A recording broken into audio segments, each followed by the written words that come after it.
Moulana already. Bismillah. الحمد لله رب العالمين والصلاة والسلام على رسوله الكريم. سبحانك لا علم لنا إلا ما علمتنا إنك أنت العليم الحكيم وتب علينا يا مولانا إنك أنت التواب الرحيم. اللهم رب اشرح لنا صدورنا ويسر لنا أمورنا واحلل عقدة من ألسنتنا يفقهوا قولنا ونور قلوبنا بمعرفتك واشرح صدورنا بنور كتابك وسنة نبيك واحفظنا عن زلل وخطأ في بيان مرادك. Okay, so in this final chapter, Bismillah ar-Rahman ar-Rahim, the author is going to discuss some of those two actually, of those dalaya that the Ahnaf do not make amal upon. So besides Quran, Sunnah, Qiyas and Ijma, those are agreed upon by all the madhab. But there are other dalaya, and besides these four, that some of the Imam use, including the Hanafis, which is not agreed upon. Okay, so the other Imam may use it. We don't use it at all, or we use it partially in certain ways, not in the manner that they may use. So in here, the author discusses two of such dala'il, although there are many others. For example, Qawlu al-Madina, the fatwa of the people of Medina, according to Imam Malik rahmatullah, that's a valid proof, because that was the place where Nabi Sallallahu stayed, and the actions of the people of Medina in his times especially would have reflected that. It would have reflected what Nabi Sallallahu was doing and the Sahaba was doing. However, we do not accept that. So anyway, he is going to mention such so secondary, you could say, or tertiary proofs that other Aimma use when they can't find a proof in Quran, Sunnah, Qiyas, and Ijma. So فصل الاحتجاج بلا دليل, to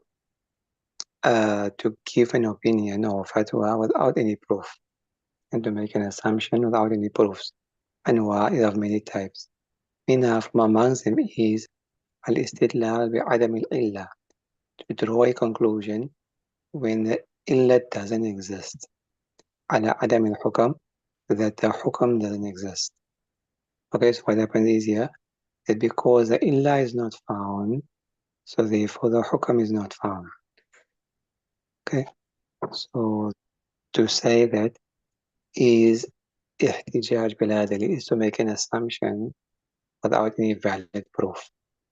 Why? Because a masala, a hukam, can have multiple ilal.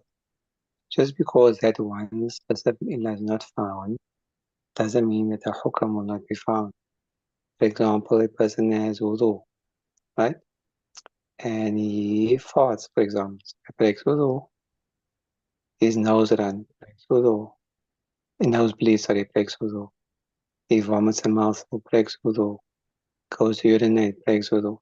So all of them, it doesn't mean now that the person has to make multiple times wudu, just wudu once, right? But all of them serve as an illa as a cause for the naqful wudu, as a cause for invalidating wudu. So if we can see and understand from there that one hukam, naqful wudu, breaking of wudu, invalidation of wudu, can have many causes, can have many illas. So just because one illa is not found or illa is not found, does not mean necessarily that the hukum won't be found. مثاله علقي غير الناقض. For example, if somebody says that vomiting does not break wudu, why? لأنه لم يخرج من السبيلين, because it did not emerge from the private parts. Okay, so the emergence of hadath from the private parts is the illa, and the hukam is naqdul wudu. So this person is saying, if it is that because vomit did not emerge from the private parts, therefore it will not break wudu. Why? Because the illa is not found, the hukam is not found. So we say no, that's just one illa. But the vomiting or the mouthful is a dalil for it from the hadith, that vomiting does break wudu. There's a hadith that wudu breaks from blood and so on and so forth. So there are other illal and causes for the invalidation of wudu, not just this one thing.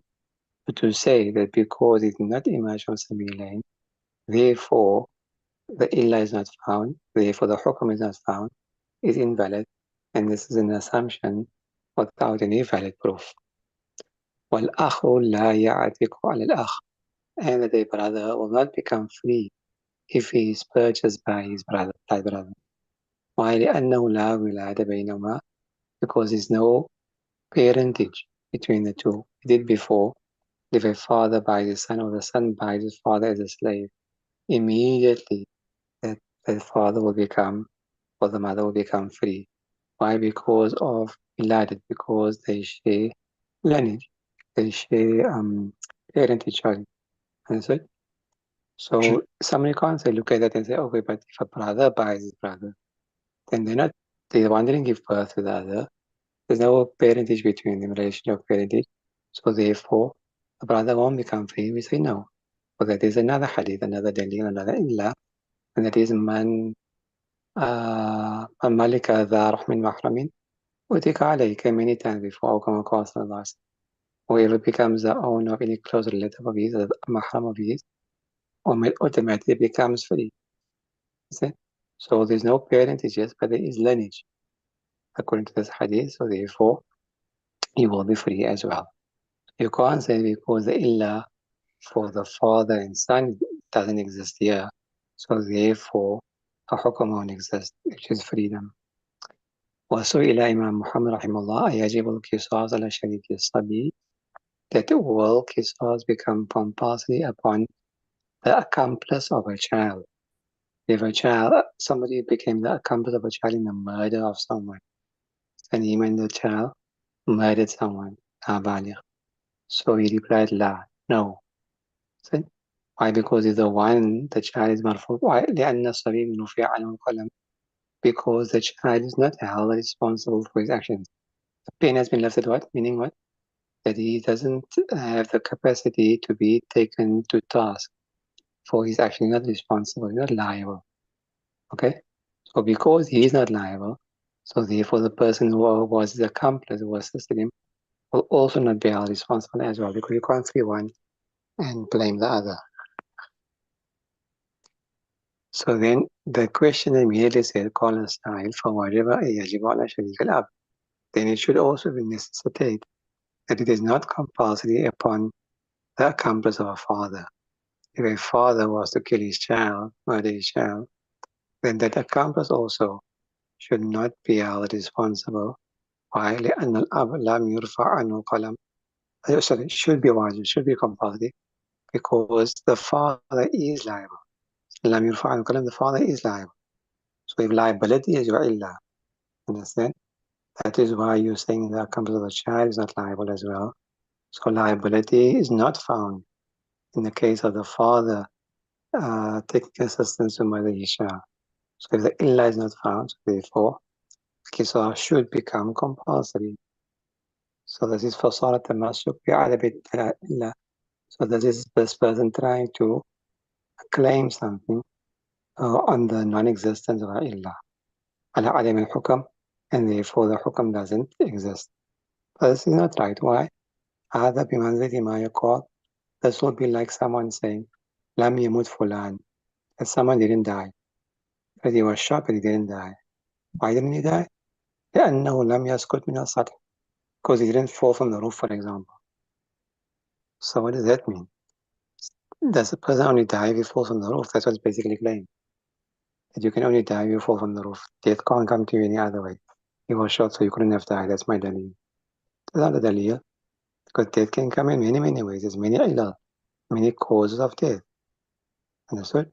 Just because he didn't fall from the roof doesn't mean he didn't die. So in the same way here, just because you couldn't find the illah of liability here doesn't mean there's another cause for non-liability. Understood that? Yeah. What, so in this case here, anta wa maliku li abika, or come call this okay many times, that you and your wealth belongs to your father. So because of the shiva of ownership, the father owns his child's life, or owns his child, so therefore you can't hold him liable. Just because the one dalil doesn't, or the one illah is not found, It's possible there is another إلا. So, إلا yes. One exception إذا كانت علة الحكم منحصرة على معنى. If the إلا of a حكم is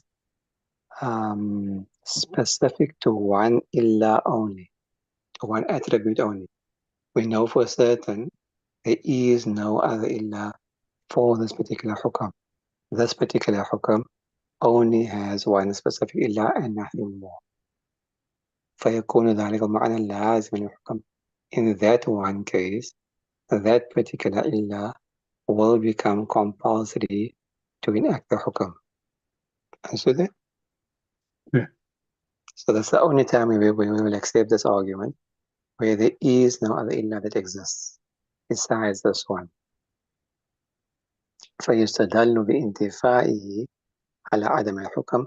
In that case, here we can draw conclusion and proof that إلا by the إلا not existing, that the حكم does not come into being, that the حكم is not executable. Okay? Sure. Example, مثاله, examples. ما روي عن محمد رحمه الله تعالى بالنسبة إليه فمن محمد رحمه الله عليه ولد المغصوب ليس بمضمون. That the child of a slave girl that was Yusuf is not to be, there is no zaman on the child. There's no liability, there's no payment, no penalty for the child should the child die in the captivity of the person that of the usurper. Okay, so somebody, we did this previously. Somebody usurped the slave girl. She was pregnant or became pregnant by him, and then the child, she gave birth to the child, and the child died. Whatever reason, right? Became sick and died. So the ghasib, the usurper, will not be liable to pay for the child. He cannot be told to pay a penalty for the child. Why? لأنه ليس بمغصوب, because the child was not usurped. There is only a demand for ghasab. The child wasn't usurped because the child wasn't there when it was in the ownership of the owner. When the slave was at the owner's place, there was no child. So he had no ownership over the child. So when there's no ownership, then how can there be a ghasab? How can there be usurpation? You can only usurp something that is owned by somebody. You follow? To forcefully take it away from you. So when the child wasn't under the ownership of anybody at the time, so therefore he cannot be liable to pay for the death of the child. He cannot be liable for the death of the child. And the only time there is a man is with the death or when there is a ghasab. لا ضمان إلا بالغصب. Okay, so that's the only illa that exists. So in that case there we can apply this masala that where the illa doesn't exist, the hukum doesn't exist. ولا قصاص على الشاهد في مسألة شهود القصاص إذا راجعوا. And there will be no qisas upon a witness in the case or in the masala of giving witness to qisas if he should recant, if he should take back his statement. Right? So somebody gave witness to murder. That person was executed based on the murder, but then he retracted. Okay? So then you can't say that you gave witness, so you must now pay for it. Why? لأنه ليس بقاتل, because he wasn't the murderer. He didn't kill that person. He didn't murder that person. And the only time you give qisas is when it's first degree murder, when there's intentional premeditated murder. So when there's no intentional premeditated murder, there's no qisas. That's the only time there is qisas. There is no other cause for qisas. وذلك, and he's explaining it now. وذلك لأن الغصب لازم لضمان الغصب. And that is so because as in the case in the first masala, غصب غصب is the illa. غصب, usurpation, it determines the man. It determines the man, or the غصب determines a penalty for the usurped item. So, there is no other illa. والقتل لازم وجود القصاص, and premeditated murder determines the presence of qisas. There is no other illa. Right, that's the one thing finished. That intifa illa yujibu intifa al-hukam. Right. Second type of dalil or assumption from you can't draw any dalil, draw any proof from. التمسك باستصحاب الحال. استصحاب الحال صاحب يصحب ويجنو means to accompany. حال means condition. So to maintain, English we say to maintain the status quo. Status Q-U-O. To maintain the status quo. What does that mean? It means that we assume a thing to be such now as it was prior to that time. Okay. Where's Muhammad? He's in the library. How do you know that? I left him 5 minutes ago. He was in the library. So you are drawing a dalil from what? Of where he was in the past. You're making a dalil, using it as a dalil where he is now on that condition. Understood? Sure. So that's istisabul hal. That because something was in the past in a particular state or condition, so therefore it must be in the same state and condition now as well. So we say that's not necessary. It's possible that the condition of the state of the person or the thing changed. So we don't accept istisabul hal fully. We do act upon it in certain circumstances in a particular manner, but not as a valid proof in all circumstances totally. For example, إذا why لا تمسكم بعدم الضمير عدم الدليل, because you are holding fast to something, you're trying to prove something without any dalil, without any proof. You can't, that's not a proof. The absence of something is not a proof. The absence of something is not proof of absence. Okay? إذ وجود الشيء لا يجيب بقاؤه, because the existence of a thing does not necessitate its perpetuity. That doesn't necessitate that it will remain in that particular state all the time. It can change. فيصلح, so therefore فيصلح للدفع دون الإلزام. We can use استصحاب الحال for negation, not for affirmation. Negation meaning for negating a law, a hukam, not for imposing a hukam against someone. You understand from an example. على هذا قلنا. So based upon this we say مجهول النسب. If somebody's nasab is then it is not known.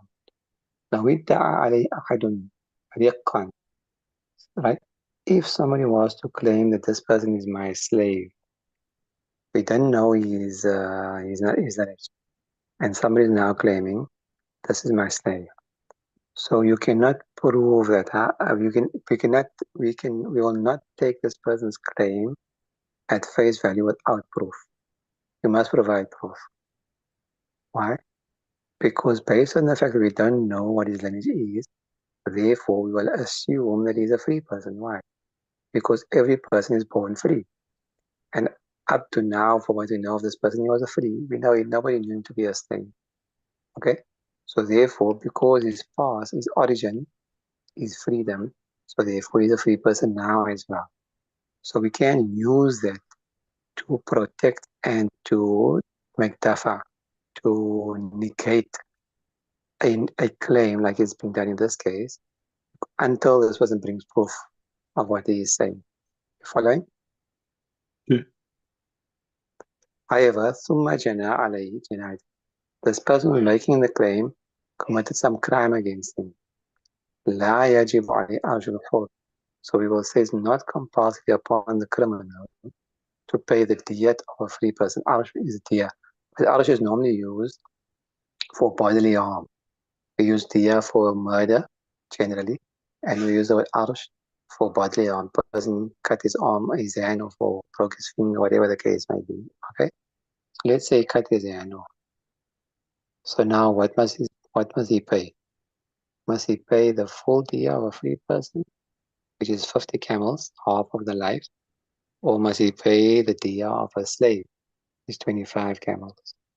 So in this case here, if we say 50, and this person has made a claim that he's a slave, we are imposing something that we don't have proof of.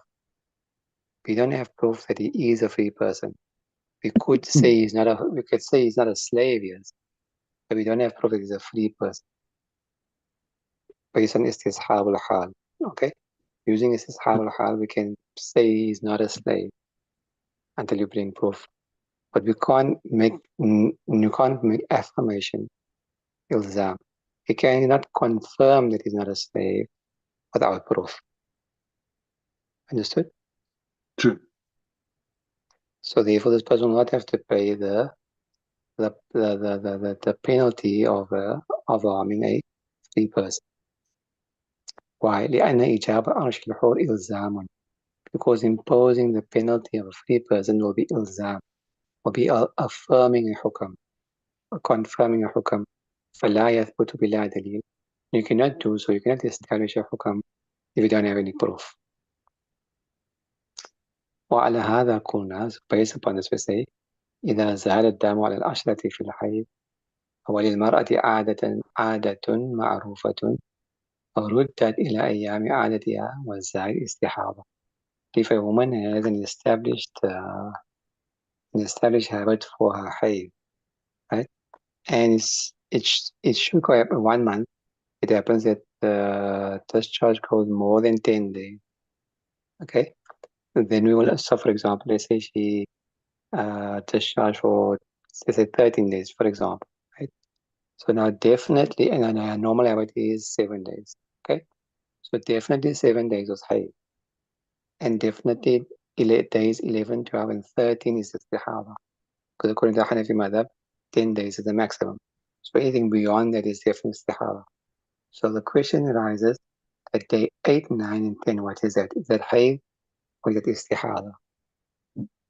Okay?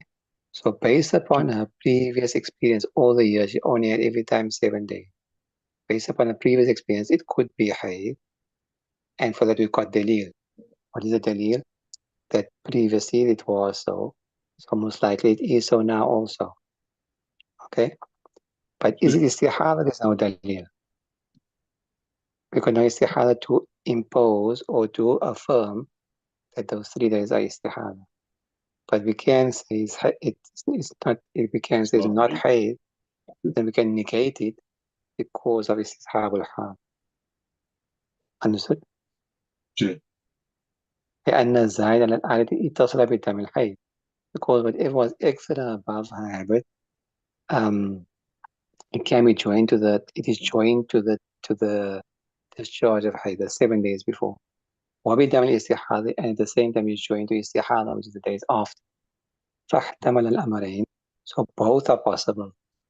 فلو حكمنا بالنقد العددي, if we say that the habit has broken now, it's no more 7 days, gone to 10 days, لازمنا العمل بلا دليل. This would necessitate that we are making amal on something, we are trying to prove something without any proof. Okay? Yeah. And so that وكذلك إذا ابتدأت مع البلوغ مستحاضة, and the same thing will apply if a woman, a girl, she became baligh for the istihada. First time she's having the child in her life ever. Actually, first time she become baligh now, but it overran 10 days. Now in this case here, we can't say previous habit because she's got no previous, this is the first time. But we can say definitely whatever was over 10 days is istihada. And definitely day 1 to 3 is hayd, because that's the minimum. And 10 days is the maximum. So we can say that beyond 10 days is istihada, definitely, right? And the 10 days itself, we can say is hayd because that's the maximum. We got talil for that. Okay? But we can't prove any habit. So we will say that 10 days is a habit because there is no, that's the maximum. Understood? True. Because we got dalil for that, we can impose that. Okay? And say that that is a hayd now. That is, yeah, So that is a habit basically, now. you can't affirm, but you can use it to negate. Correct. فحيضها 10 أيام, so therefore حيض will be 10 days because we got dalil for that. The dalil is what? That لأن ما دون العشرة تحتمل الحيض. whatever is less than 10 days holds the possibility of حيض والاستحاضة and استحاضة. فلو حكمنا بارتفاع الحيض لازمنا العمل بلا دليل. If we decide to say that no, her حيض stopped prior to or less than 10 days, it will necessitate that we're acting and trying to prove a حكم without any دليل. Whereas for 10 days we got a دليل. خلاف ما بعد العشرة contrary to the days after the 10 days لقيام الدليل for that there is a proof. The maximum حيض is 10 days. على أن الحيض لا تزيد على 10 based upon this fact that the حيض does not exceed 10 days. Understood? Yeah. ومن الدليل على أن لا دليل فيه إلا حجة لدفع دون إلزام مسألة المفقود. Now, what is the proof that our Imam practice upon istishaab al-hal in this way?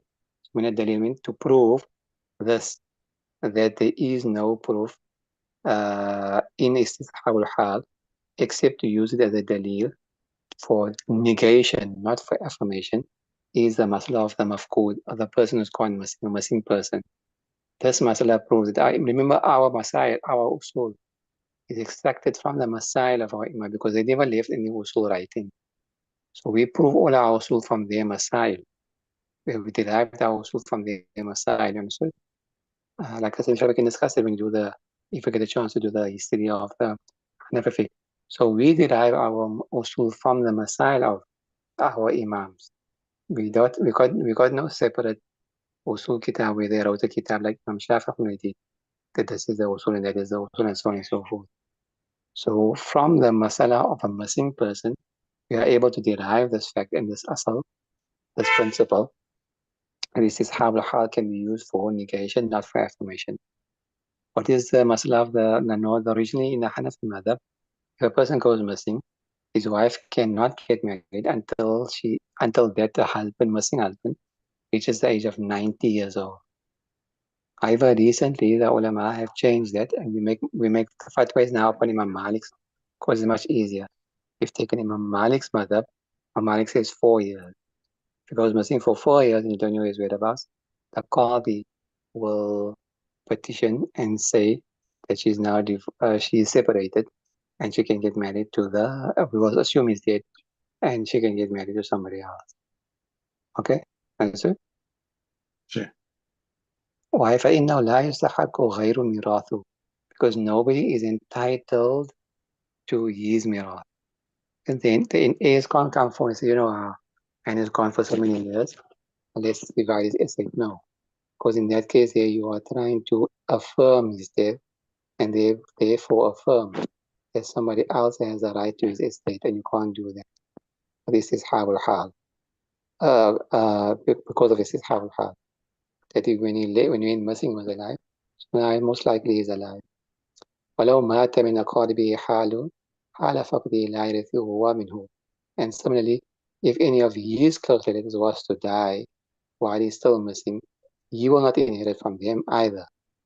فاندفع استحقاق الغير بلا دليل. So we can negate the rights of others without any proof because of استصحاب الحال. ولا يثبت له الاستحقاق بلا دليل. However, we cannot affirm his right to inherit from his deceased relative without any dalil. Okay? Sure. Okay, fine, Kila. We're quickly going to finish this up. If it is said, قد روي عن Imam Hanif rahmatullah, there's actually an objection. That Imam Abu Hanif rahmatullah has drawn conclusions without dalil. Has been narrated from Imam Hanif rahmatullah, la khumsa fil ambar. That there is no fifth in ambar. Ambar is a type of ether, or you can say perfume. It comes from the sea, from a fish in the sea. Ambergris, called ambergris, from the same Arabic word, which comes from a fish, right? Or comes from the sea. لأن الأثر لم يرد به because there is no dalil from Quran and Sunnah. Athariya will mean no textual proof. So although it normally means hadith, but most likely means here no textual proof from Quran and Sunnah. Saying that there is a khums fifth in ambergris. وهو التمسك بعدم الدليل. So this is التمسك بعدم الدليل. See, he's drawing conclusion out dalil. He's done the same thing just because you couldn't find it illa in the Quran and Hadith. He's saying that there is no khums in ambiguous. So we say no. إنما ذكر ذلك في بيان عذره. That no, Imam Hanafi is making qiyas here. His qiyas is that there is no ambar, there is no khums in ambar. And there is no textual proof to negate his qiyas. That's what he's saying. So he is making tamasuk on a dalil. What is dalil? Qiyas.